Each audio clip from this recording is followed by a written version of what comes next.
बांग्लादेश की राजनीति एक बार फिर उथल-पुथल के केंद्र में है और इस बार मुद्दे के बीच में है वहां की पूर्व प्रधानमंत्री शेख हसीना, जिन्हें ढाका की इंटरनेशनल क्राइम्स ट्रिब्यूनल ने 2024 के छात्र विद्रोहों के दौरान हुई हिंसा, कथित नरसंहार और मानवता के खिलाफ अपराधों का दोषी ठहराते हुए फांसी की सजा सुना दी है।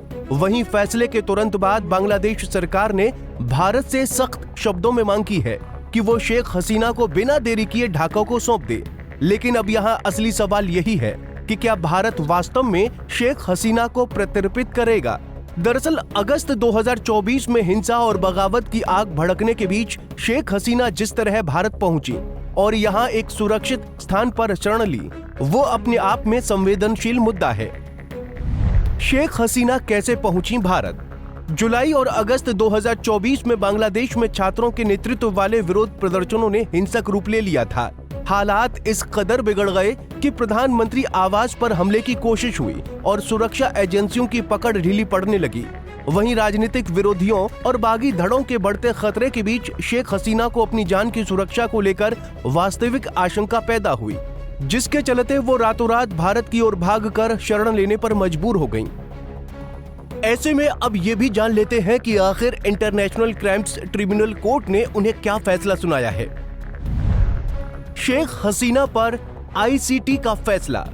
कोर्ट ने शेख हसीना को बांग्लादेश में पिछले साल हुए नरसंहार का दोषी ठहराया है। उन पर हेलीकॉप्टर और ड्रोन से हमला कराने का आरोप लगाया गया है। वहीं लाशें जलाने और सबूत मिटाने का भी उन पर आरोप लगा है। कोर्ट ने कहा है कि उन्होंने लोगों पर अमानवीय अत्याचार किया है।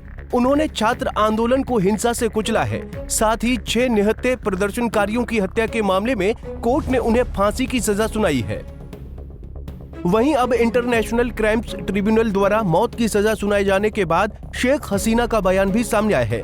उन्होंने इस फैसले पर अपनी प्रतिक्रिया देते हुए कहा, शेख हसीना की प्रतिक्रिया कि ये फैसला धांधली वाले ट्रिब्यूनल ने सुनाया है। ये कोई लोकतांत्रिक जनादेश नहीं है।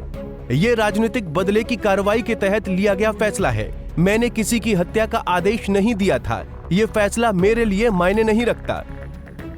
वहीं इस मामले को लेकर बांग्लादेश विदेश मंत्रालय ने साफ कहा, भारत पर बड़ा दबाव कि किसी भी देश द्वारा हसीना को पनाह देना न्याय की अवमानना माना जाएगा।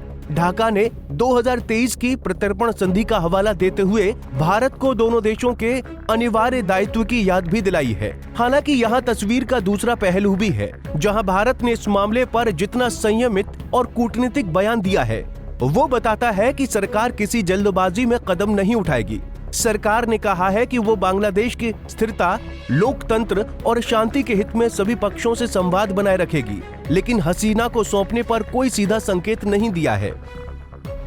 वहीं भारत बांग्लादेश के बीच एक प्रत्यर्पण संधि भी है, जिसमें 2 ऐसे प्रावधान हैं जो इस मामले की दिशा को प्रभावित कर सकते हैं। प्रत्यर्पण संधि के प्रावधान। अनुच्छेद 6, अगर किसी आरोपी पर लगा अपराध राजनीतिक प्रकृति का माना जाए तो उसे सौंपने से इनकार किया जा सकता है। अनुच्छेद 8 1A 3, अगर ये दिखाया जाए कि आरोप न्याय के हित में सद्भावना से नहीं लगाए गए हैं बल्कि राजनीतिक प्रतिशोध की भावना से प्रेरित हो सकते हैं, तो भारत प्रत्यर्पण से मना कर सकता है। ऐसे में इन धाराओं के चलते भारत के पास कानूनी आधार मौजूद है। वहीं हालात देखते हुए साफ है कि भारत पर दबाव जरूर है, लेकिन फैसले की राह लंबी और जटिल है, क्योंकि शेख हसीना अपनी पार्टी आवामी लीग की सबसे प्रभावशाली नेता रही हैं और दशकों से बांग्लादेश की राजनीति का केंद्र रही हैं। ऐसे में आलोचकों का मानना है कि मौजूदा मामले में राजनीतिक बदले की भूमिका से इनकार नहीं किया जा सकता। इसलिए भारत ये तर्क दे सकता है कि उन्हें सौंपना अनुचित और अमानवीय होगा। वहीं शेख हसीना के सामने अब 2 ही रास्ते बचे हैं, या तो वो ट्रिब्यूनल के फैसले के आगे आत्मसमर्पण करें या फिर देश लौटने से पूरी तरह इनकार करते हुए निर्वासन का रास्ता चुनें। लेकिन दूसरा विकल्प पूरी तरह भारत की इच्छा पर निर्भर है। ऐसे में भारत की ओर से अगला कदम बहुत सोच समझकर उठाया जाएगा, क्योंकि ये सिर्फ एक महिला नेता का मामला नहीं बल्कि दक्षिण एशिया की राजनीति, सुरक्षा और भविष्य की कूटनीति से जुड़ा हुआ है।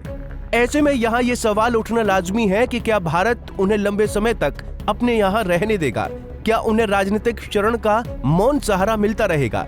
फिलहाल आने वाले दिनों में स्थिति किस करवट बैठेगी, यही देखना दिलचस्प होगा। पर इतना तो तय है कि शेख हसीना का मामला भारत के लिए एक बड़ी कूटनीतिक परीक्षा बन चुका है। Bureau report, Punjab Kesari TV.